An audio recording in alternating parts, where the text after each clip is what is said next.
শিক্ষা রেডি হবে। আগে থেকে মাংসগুলো মশলা দিয়ে রেডি করে রাখা ছিল, ম্যারিনেট করে রাখা হয়েছিল 8 ঘন্টা। এবার আমরা আজ রেডি করে নিয়েছি। এবার শিখে গেঁথে নিয়ে মাংসটা রেডি করব। মাংস তরকারি করে শিখে দিয়ে এবার দিয়ে দিলাম মাছের উপরে।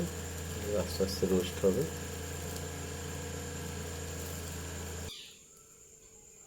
বাটার গলে যাচ্ছে, বাটার গলে গেলে এবার বাটার ব্রাশ করা হবে।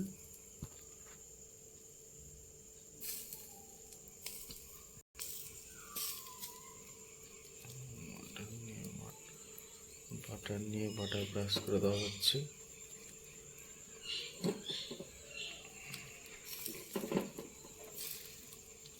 আস্তে আস্তে হতে থাকবে আর এদিকে বাটার ব্রাশ করতে হবে।